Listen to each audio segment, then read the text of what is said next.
To this new lecture in the series of multithreading in Java.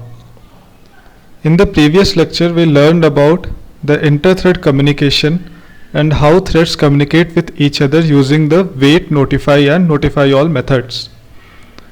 In this lecture, we will see a practical demonstration of these three methods, and we will take examples of how you can use these three methods to implement your own inter-thread communication whenever required. So before we start this video, I would ask you to hit the subscribe button on this channel if you like the contents of this channel, and if you want to be notified whenever a new video is posted, you should hit the bell icon as well. So now let us start with the demonstration. So I have prepared a code in my IntelliJ IDE. In this code, I will make you go through the entire code. So as you can see that I have created a class named waitNotifyDemo. Inside this class, I have this main method. In this main method, I have created an object of this waitNotifyDemo, and I have called the startDemo method. Inside startDemo method, we will check three demos right now in this lecture. First, the wait demo, second, the notify demo, and third, the notify all demo. So let us go through the code of the wait demo. So in the first demo, I will show you only the wait part. So for that, I have written this method start wait, and as you can see, in this method what I have done is I will pass an argument named count. So what this count argument does is whatever argument that I will pass, that much amount of threads will be created inside this for loop. As you can see that my for loop index is running from 1 to less than equals to count. So if I send 5 as count, then 5 threads will be created inside this for loop. Then after the for loop ends, what I am doing is I am calling the thread.start. So inside the for loop, I have created a new thread, and after this new thread is created, I am calling the thread.start. Inside this threads run method, I have written this inside lambda. So this is the definition of the run method. I have taken a synchronized keyword, and I have used this lock object which I have defined here. So I am taking a lock on the monitor of this lock object. Inside it, I am printing that the thread's ID and waiting started. After that, as you can see, I am calling the wait method on this lock. So as you might recall from the previous lecture, that whenever you call a wait method, the current thread goes to sleep and gives up the lock object so that new thread can enter this synchronized block.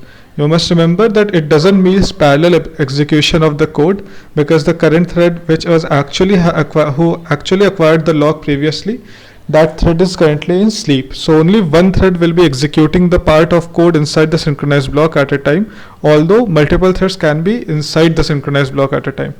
So let us start with the demo. Firstly, we will see the wait demo.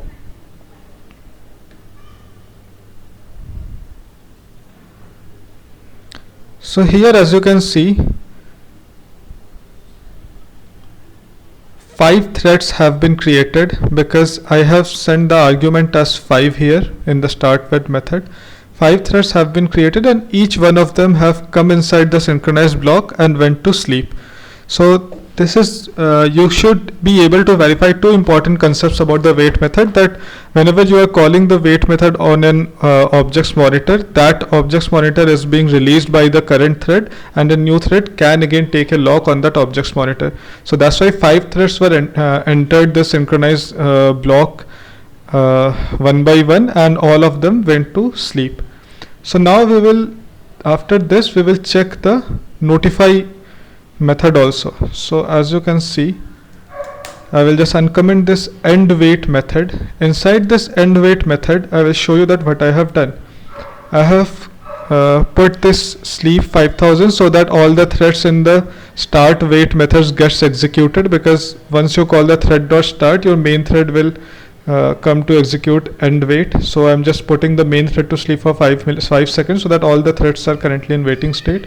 After that, I will pass a count argument. So let us say I will pass only 2. So what it will do is we will just call the lock.notify twice because my for loop is running from 1 to the amount of value that you sent to this inward method. As you can see that I have taken the synchronized keyword lock on the same object's monitor. So as you might recall that we studied that whenever you are calling the notify method, it will only wake up those threads which went to sleep by taking a lock on the same monitor's object. So basically you have taken a, whenever you are calling the notify, you should take lock on the same object as you called on which you are actually called the wait method. So according to this, my 5 threads will go to sleep and 2 of my threads will wake up after the code execution gets completed. So let us check.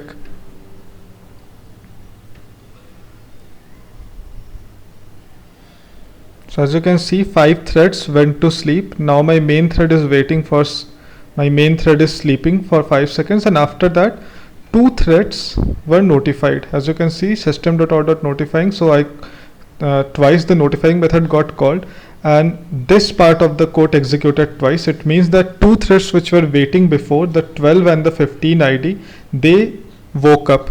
Now as you might recall that when notifying, you don't know which thread will get notified first. It is completely dependent on JVM's execution and it can't be predicted upfront. So as you can see that 12 and 15 woke up, although 12 and 15 were the first 2 threads which went to sleep, but that doesn't mean that always the first 2 threads which went to sleep will be notified earlier. In this case, it's a coincidence that that happened. So now let us see the notify all demo. So as the name only suggests, that notify all will wake up all the threads. So let us comment the notify method and uncomment the notify all method. So inside this method also, we will just, for being at safer side, we will call sleep for 5 seconds, and after that we will call the notify all method. So let us see, as the code suggests that 5 threads should go to sleep, and after that all the threads should wake up.